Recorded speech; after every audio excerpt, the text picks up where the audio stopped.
welcome to Atheist Talk on KTNF AM 950, the progressive voice of Minnesota. Good morning to all of you joining us locally by radio and streaming online. We appreciate you tuning in. Today is Sunday, October. I still haven't changed the date on this. October something. 7th. Thank you, Marissa. 2018. I'm your host, Hertzie Hertz, and I'm in studio with Maddie Love and Marissa Alexa McCool. This is an open conversation, and we welcome and encourage listener interaction with your phone calls to 952-946-6205, your emails to radio@mnatheist.org, tweet us at @atheisttalk, or check out our Facebook page, Atheist Talk. The phone number is only available when we're live, but you can always email, tweet, or comment whether we're live or you're listening to the podcast. Marissa has been a guest on the show now for quite a few times. She's written several books, hosts at least 2 podcasts, helps produce at least 1 or 2 more. And you have a new book on the way, correct? Yes, I do. It was kind of unplanned. Oh, yes. Now, I do have to laugh because there are people who say that I am busy when I tell them my schedule. And again, I laugh because I'm like, oh no, I am lazy in comparison. But Maddie, Marissa, welcome. Good morning and welcome to Atheist Talk. So Marissa, tell us about this new book. So I essentially just started writing my experience of going through gender confirmation surgery, which I'm about 24 days out from. And by the time that I started even getting to the surgery itself, I already had like 20 pages. And when I do that, I tend to turn it into a book because that's just who I am as a person. And I had been working on another book, and I had hit a roadblock with it, and I'm not sure if I'm going to continue with that one or just put the essays that I've written as postscript for this one. So this one is a lot more personal than the other ones I've written, and it's basically just what it was like to go through this process because there isn't very much literature on it. No, there's really not. And I have to say, like, reading the parts that you've sent us was absolutely fascinating. It was great to get a look, because I think I've read another book of yours that I was able, give glimpses into your personal life, like work, like your relationship with Devin and Aiden and such. And it's just always fascinating to see more of that.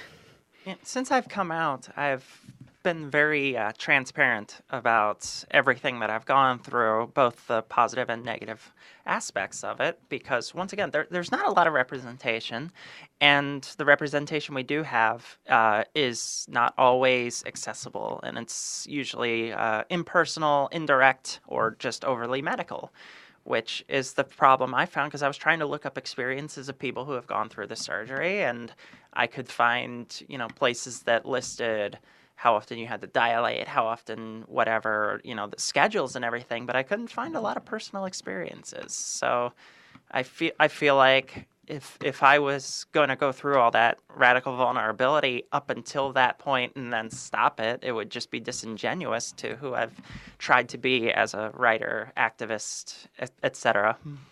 Yeah.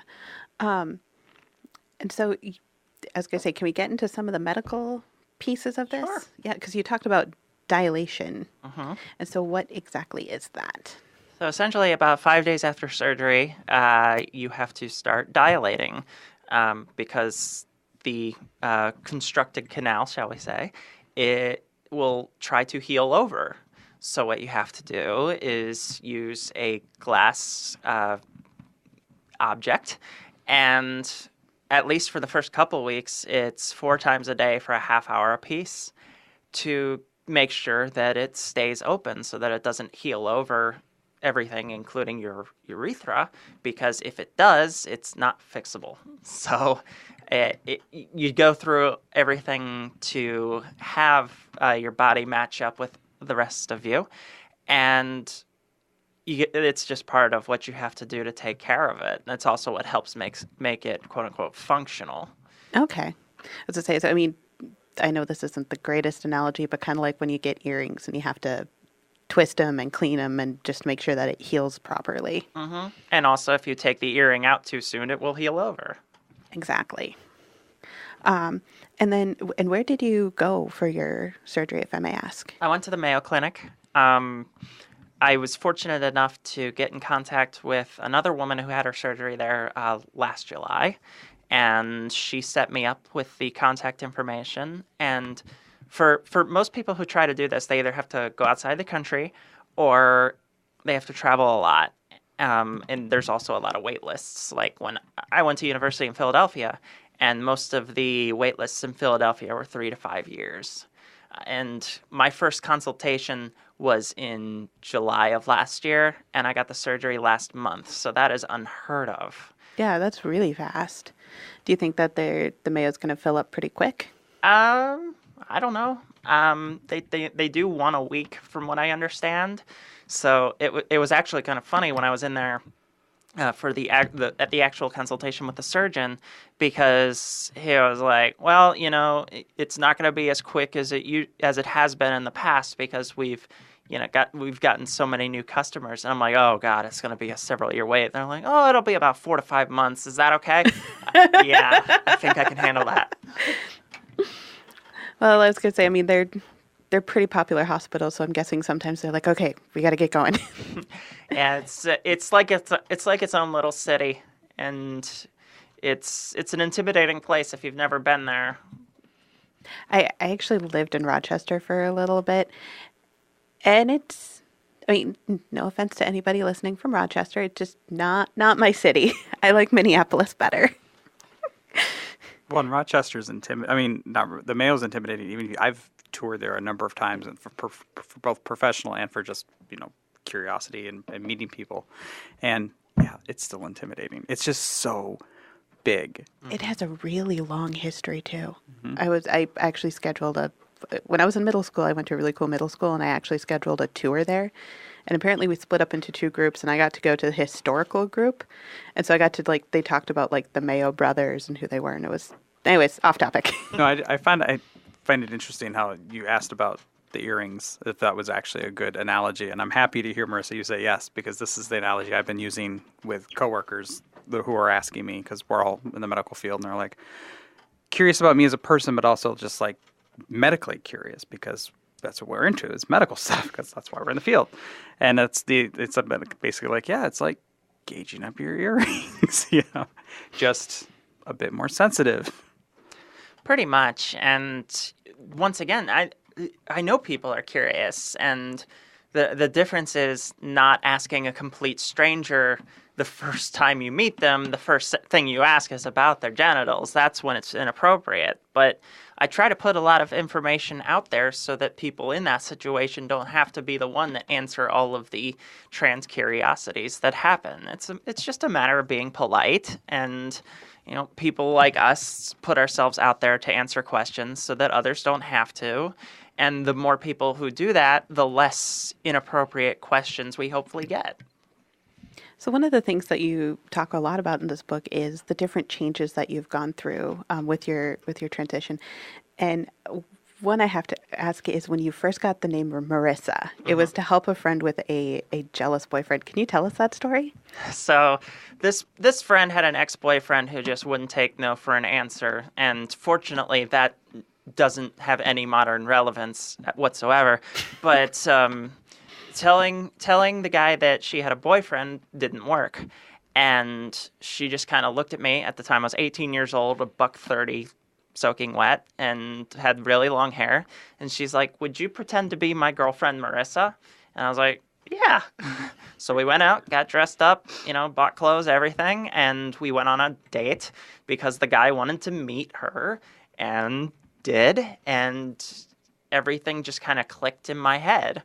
And the girl I was actually dating at the time had the last name McCool, so I called myself Marissa McCool, and it just stuck. And this was 2003, so I didn't even know what the word trans was yet. But at the same time, everything just kind of worked and felt right, and I obviously ended up pursuing it. Yeah, I was going to say, I actually did wonder about where the McCool came from, because I'm like, that is I mean, I love my last name, Hertz, but that is an amazing last name. Yeah, it was legit my girlfriend's last name at the time, and we're still friends. And Yeah, that was the same reaction I had when I met her. It's like, that is the best last name ever. And she was married for a while and had to change it to Irwin. And I'm like, no, Oh, no. no. That's a last name you keep, or at least hyphenate. Oh yeah, but when I did that married thing, and it was like, so are you going to change your name? No, no. Otherwise, Hertzie doesn't make sense anymore. Well, and when I first, came in contact with it, it was like, McCool, where have I heard that name before? I was like, she has a wrestling background. Is she related to The Undertaker? Yeah, the Undertaker's wife is named Michelle McCool. Yeah, so I was like, oh my gosh. And then I had you're like, no, I'm not. Yeah. Well, as a wrestling writer, I got that question a lot when I came out. So, I was going to say so because, and also we know that you may not want that. It's after the Undertaker was in the Encounter. that was not the Undertaker though. That was Sting. But wasn't the Undertaker DeVille? No, Or was that it was a joke that I made, and because Noah and Eli are not wrestling fans, they thought I was serious. Okay, and there's my weekly thing with I talk about that show too often. There's no such thing as talking about that show too often. I talk about that show on my YouTube channel. Gam on and on. Oh, well, with that, we're going to take a short break. Please stay with us, and we'll return with Maddie Love and Marissa Alexa McCool.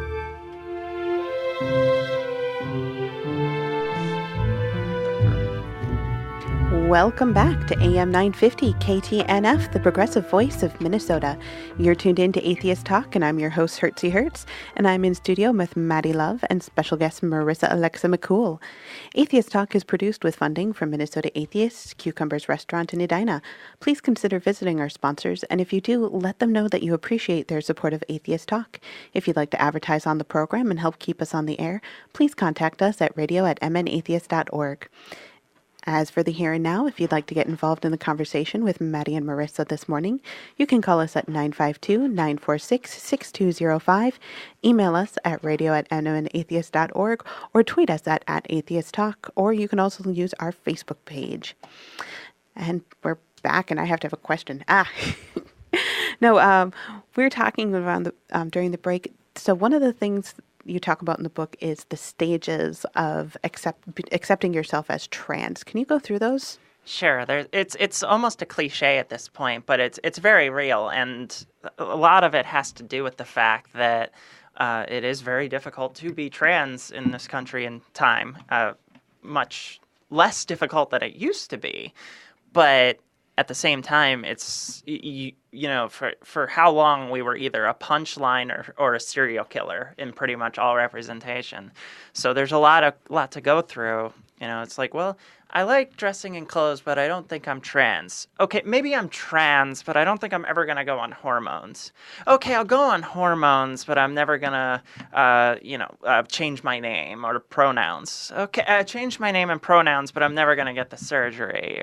Okay, I guess I'll get the surgery. Like, it's just you kind of accept it in stages because it's not only very difficult to go through those stages culturally, socially, but it's not exactly the most accessible medical care out there. And I was just fortunate enough to go to a school that had trans-inclusive health care.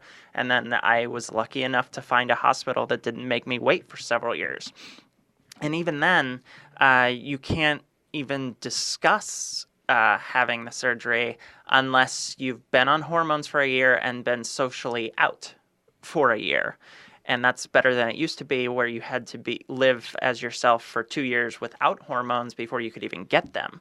But still, it's there is a waiting process, and if I had to wait 3 to 5 years, that would have been a lot more difficult. And one of the things you talk about as well is that some people opt not to have the surgery. Can you touch on that? It's a very invasive surgery, and it's a long recovery process. I'm still there. I'm still recovering from it. But there's also people who don't want to go through that, and there's people who are unable to go through that, whether that be for medical reasons or financial reasons or just not having a place where they can. And some people just don't want to, and that's perfectly valid. There's a model I know who I've interviewed on my show named Amanda, who's just like, no, I like what I have. It's fine. And that's perfectly valid. There's the old phrase, pre-op, to describe a trans woman. Those women are more described as non-op because they have no intention of getting the surgery, and they don't have to because there are those of us who want to get it to feel more in line with ourselves, and others who are just like, yeah, some girls have this, whatever, Mm-hmm. So it takes all kinds, and I obviously support women who can't or don't have surgery because they don't have to be who they are. Yeah, they don't have to take hormones to be who they are. They don't have to. You don't have to dress a certain way to be, and that's trans men, trans women, NBs. Like, I'm really happy to hear you say that. Not that you haven't said that 1,000 million times before. But I think every single time it's just that, yes. Well, yeah, there's maybe that one person who was like, oh, I didn't know that. It's like, oh, good.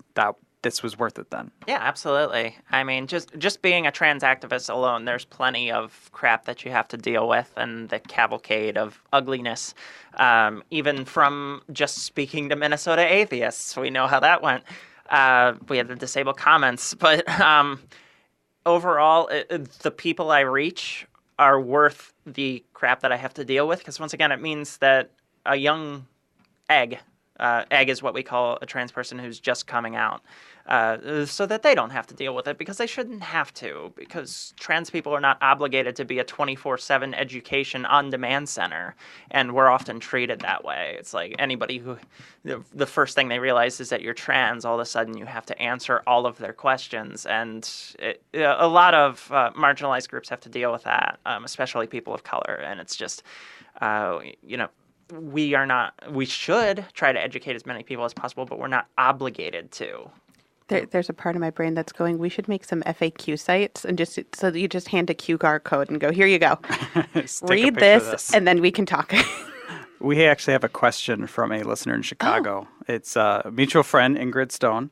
She asks, how have the changes in your outlook moved you within the atheist community?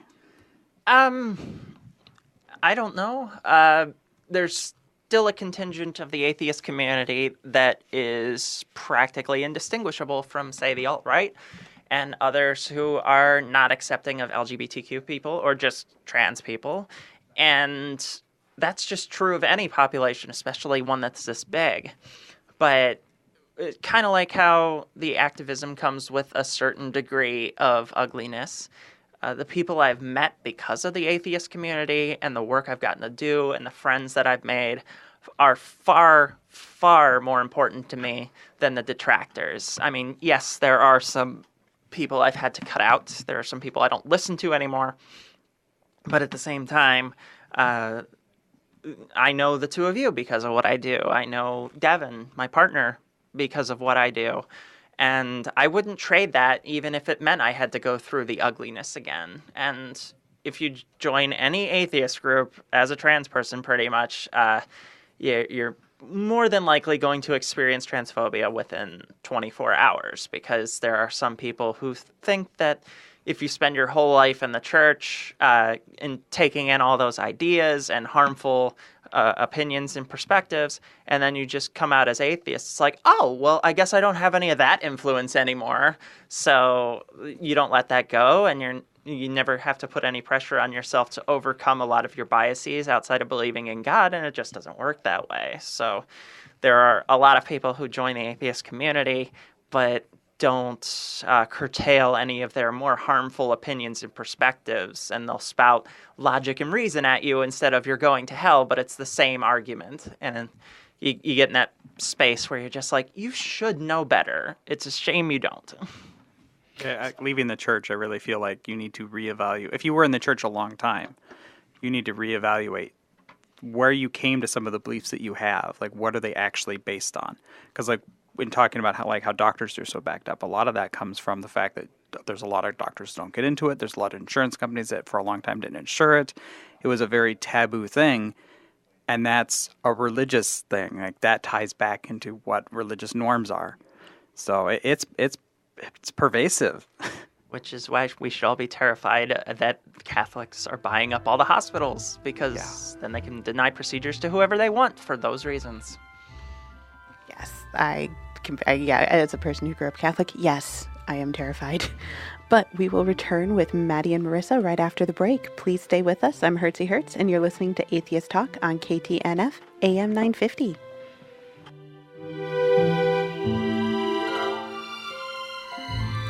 Thank you for tuning in to Atheist Talk on AM 950 KTNF. I'm your host, Hertzie Hertz, and we are having what I would classify as a wonderful conversation with Maddie Love and Marissa Alexa McCool. If you'd like to get involved in the conversation with Maddie and Marissa this morning, you can call us at 952-946-6205, email us at radio@mnatheists.org, or tweet us at Atheist Talk, or check out our Facebook page. Before we continue this conversation, there's a bit of housekeeping I need to attend to. I want to note our group of dedicated volunteers and the generous donations of you, our listeners. You help keep Atheist Talk on the air and in podcast form. I'd also like to note our donors of the week, which is Jim, Nancy, George, and the rest of the Fifth Sunday Flying Spaghetti Monster Dinner attendees. If you're able to help with the donation, please consider doing so at our Radio Fund page or at our Patreon, where you can get extended interviews at patreon.com/atheisttalk. Minnesota Atheists is a 501c3 tax-deductible organization. We couldn't do the show without you, and we deeply appreciate your support. Music for Atheist Talk is by composer and member Brent Michael Davis and is used with permission. Please note all opinions are of the guest and host only and do not necessarily reflect those of the Minnesota Atheist Organization. And now let's get back to our conversation with Maddie and Marissa. Marissa, so in the book you also talk about your family and going through this the hospital experience, and you also have 2 kids. Yes, 2 kids, 10 and 11. Awesome. How were they at the hospital? Bored, which is to be expected. They're attached to their technology, and that's pretty much it. But at the same time, it kept them quiet when they came to visit in the hospital, at least. So, a little known fact, my sister was in the hospital a few times when I was a kid. I wish I had the technology we have today. Yeah, one of the perks of going to the Mayo Clinic is that they do have a patient library in the recovery building. So the kids were able to take out books, board games, video game. Well, there was one video game console, and of course it was taken out. But the point is it's there. That is really nice. Yeah, it was definitely top-notch care. I only had a few hiccups the entire time. Oh, that is great. And they provided for both Aiden and Devin while they were there, correct? Mm-hmm. They brought in a cot, and they put it right next to my hospital bed so that they could sleep next to me. Devin stayed with me most of the time. Then they stayed with the kids in the hotel while Aiden spent a night with me, because being away from my husband was incredibly difficult. We've been together 4.5 years, and we're still attached like it's the 2-week anniversary. So we give people diabetes. I was going to say, just you talking about it, I'm getting cavities. So one of the things you also talk about as far as your transition goes was looking at the clothing that you liked to wear. Can you talk about that a little bit? Sure. There's a process a lot of us have to go through, and it's the difference between what we actually want and what we actually like and what we think we're expected to wear. And I'm sure everybody goes through this at some point. But there's a lot of pressure when you first come out to be as super feminine as possible, and to the point of overcompensation. And then once you get through that phase, you start to actually figure out what you like and what you want to wear, because unless you came out very young, you probably didn't pay attention to the other, well, I know there's more than one, but for the sake of clarity, to the other end of the dressing spectrum. So you don't know what kind of things you have to wear. You don't know what goes with what, and you don't know how they fit. You have to learn all new sizes. You have to learn what kind of shoes to wear. Like it's a re-education. And those sizes are really messed up. Mm-hmm. So there were a lot of like super feminine dresses that I wore in my first few months of being publicly out, and then I started to actually ask what I did like and the style. I sort of developed my own style because I didn't have anybody to like teach me what styles were. And now I would consider my style to be part bohemian and part just loud and bold. I have a lot of very loud pants, especially, and I like bell bottoms. And this dress I'm wearing right now is tie-dye bohemian. So that's where I tend to hang out. I also have what I wore to the conference in California, for instance, was just a pure rainbow hologram dress. So. All right. And so I guess we should actually, is it all right we talk about the surgery itself? Yeah. If you want to just talk about going through it, I guess. Well, the surgery itself, I was kind of unconscious for it. Well, but that's true. I hope you were. It was about a 5-hour surgery, and with the exception of the anesthesiologist that somehow misgendered me 2 minutes before my vaginoplasty, I was treated very well. Which it was weird to me, considering you don't get randomly assigned to a surgery, you know what it's going to be. But, you know, I remember being taken onto the operating table, which was a surprise to me, and I've never been through surgery, so I had no basis of comparison. But I had to, you know, grab the bar and let them carry me over into the table, and that's the last thing I remember. I don't remember any cliches like count backwards from 100 or anything. The one time I've even been on anesthesia, it was my wisdom teeth surgery, and they ended up letting me sleep extra, and then eventually got me into my parents' minivan, and I woke up at home. But that sounds similar to my wisdom teeth coming out.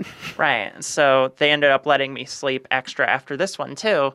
So it was kind of like I got moved to the operating table, and then all of a sudden I was in this really dark room, and I was still in some kind of hazy dream, and I thought these bright numbers I was seeing were podcast ratings. So I was like on some kind of podcast rating game show. And I can even recall telling the nurse once I came, you know, more conscious. It was like, I'm a podcaster, and I thought that was like I was in a cool dream, whatever. So it was interesting.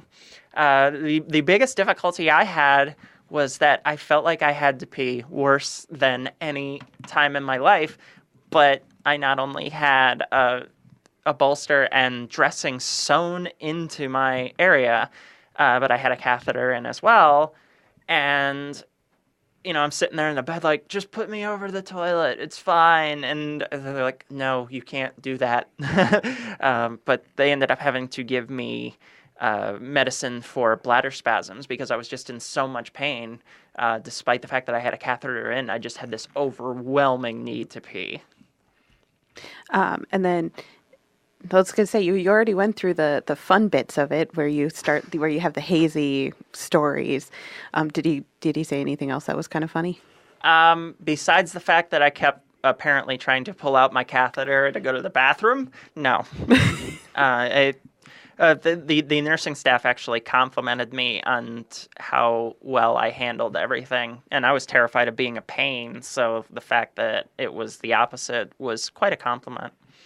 Nice. I'm actually slightly out of questions. What? Oh my gosh. I told you I was woke up at 3:30 in the morning by a kitten. By a kitten? And a nightmare. And a nightmare. And a nightmare. Not about podcasting. No, about the nun. The nun. Yeah. And not the nuns. No, not the nuns. We're the nuns. No, I think it's the Conjuring series or something. Yeah. Yeah.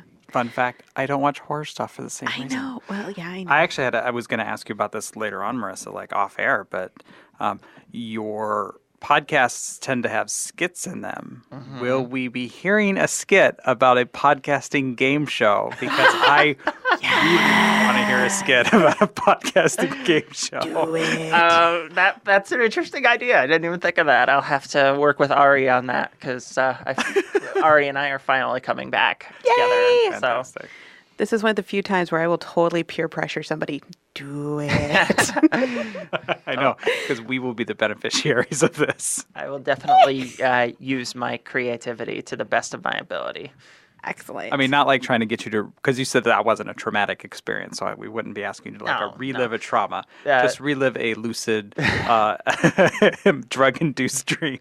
The only traumatic experience was when all the stuff came out. So understandable. Like I said, the dressing and the bolster were actually sewn onto me. So, going through and cutting those, that was painful. Pulling out the drain for the wound, that was even more painful. And then snipping out the bolster, which was inside of me. I was screaming loud enough that the nurse's station could hear me.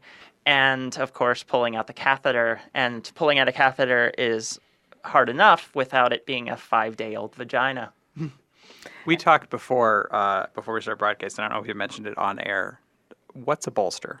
A bolster is what they put inside of the vaginal canal after surgery, because like the analogy with the earring, you have to keep something inside of it or it will heal over. And essentially they just put a condom with gauze inside of you and then sew it in with the dressing to keep it from healing shut. Because presumably if you go through this surgery, you want to actually be able to use your vagina for all its potential functions. And that's part of the necessary process. Yeah, because if you didn't, there's other procedures that you can do that wouldn't. But I don't know that anybody.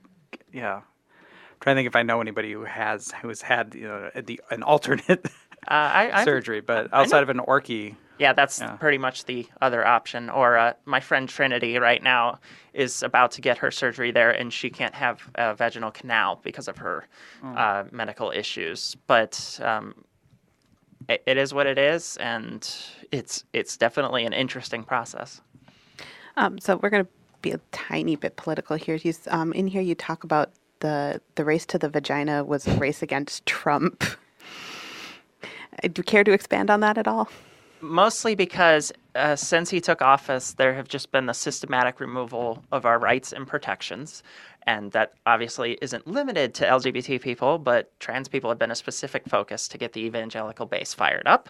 And it was, when I was getting the consultation, that was when they made the group to protect people in the medical profession from being able to discriminate against us because Jesus or whatever.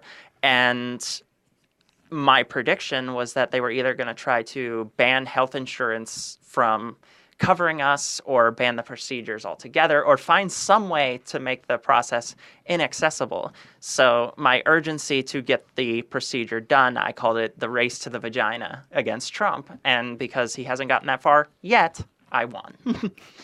Yes, and you have a special name for this, right? Your vagina specifically. Yes. Oh, be joyful. It's named after a drink in the Civil War, but that name just sounded perfect for acquiring what I have always wanted. In fact, the subtitle of this book, I don't have a first title yet, is going to be called How I Got My Vagina 33 Years Late. Yes, and you call it your science vagina? Yes, the science vagina. Callie came up with that term, so I can't take credit for it. Yeah, but still, it's a good term. Absolutely. Awesome. We only have a minute, so I guess we'll start this and finish it. You also talk about how the community came together. Yes. You two started the fundraiser, which definitely got us through a tough time, especially involving me filing my unemployment discrimination forms. And I'll get into more of that, I guess, on the extra podcast. No, we actually have one more. Yes, because we'll talk about that in a minute. But yes, we do have one more segment, and then we can go into the Patreon after that. Okay. So thank you for joining us, and we will see you on the other side of the break.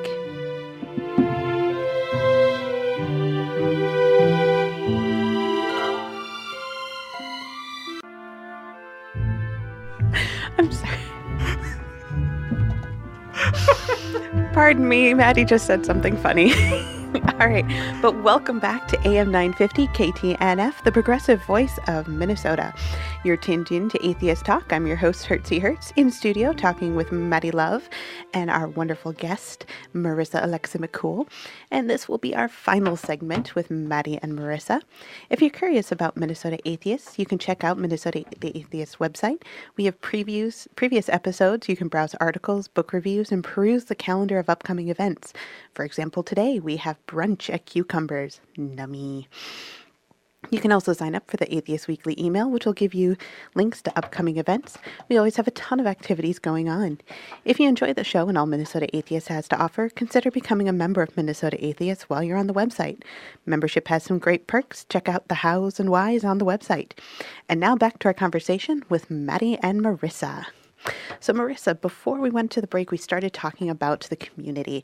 And I was going to say, you didn't have to say who did the thing.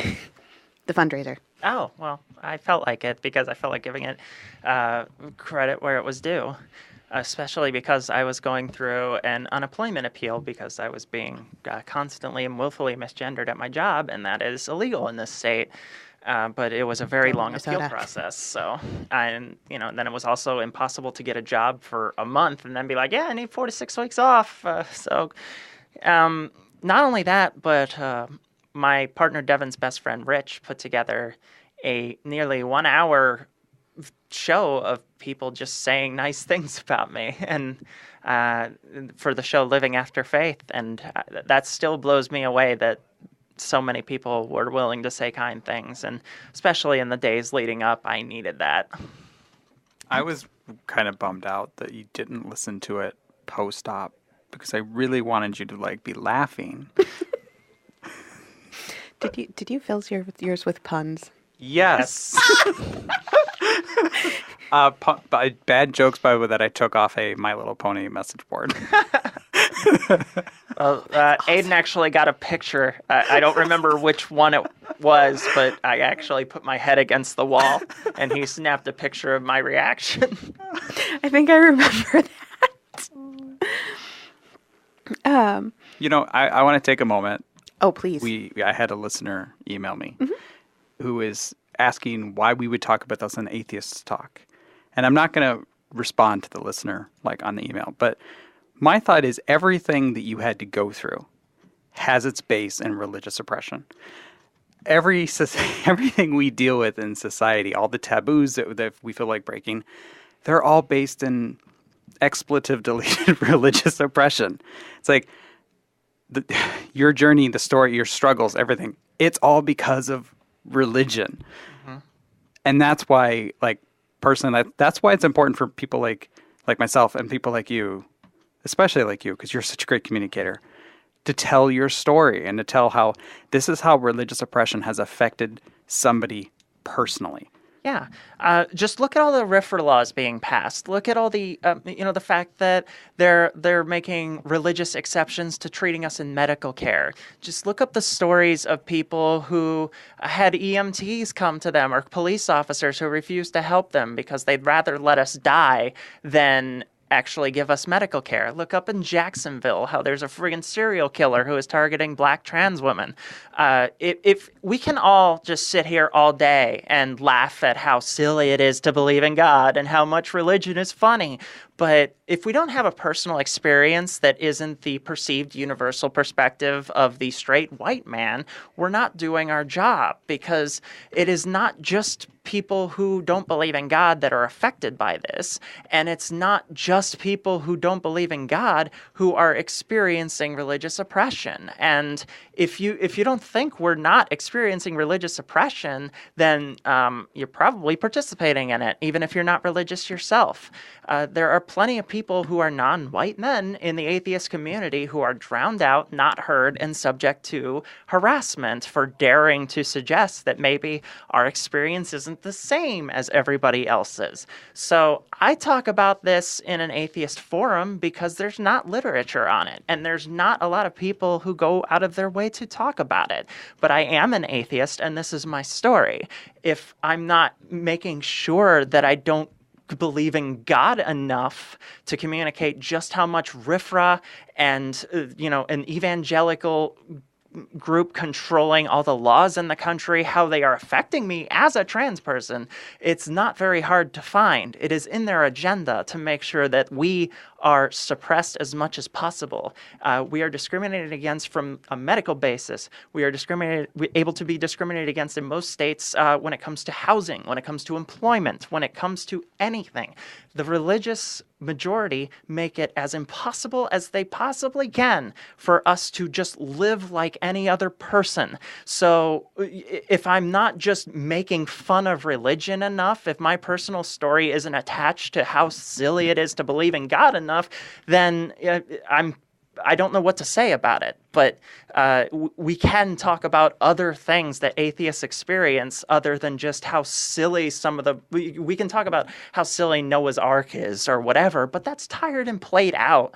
These are real people, and there are plenty like me who are experiencing this right now and aren't fortunate enough to have a platform. So there are other issues besides making fun of religion. Amen. And yes. Because that more than sums up like how I feel. And I'll just add my own note of you're an atheist and you're talking. Yes. Yeah. That is literally the title of the show. Yeah, atheists talk. I mean, we have we all have lives.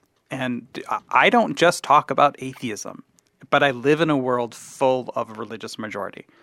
And like you said, the religious majority, the religious oppression, it impacts all of our lives. Yeah, we can all sit here and congratulate each other on being smarter than everybody else for getting the God question right, but that gets boring after a while. And that's the easy question. So boring. I'm sorry. I think I could do that for maybe 5 minutes.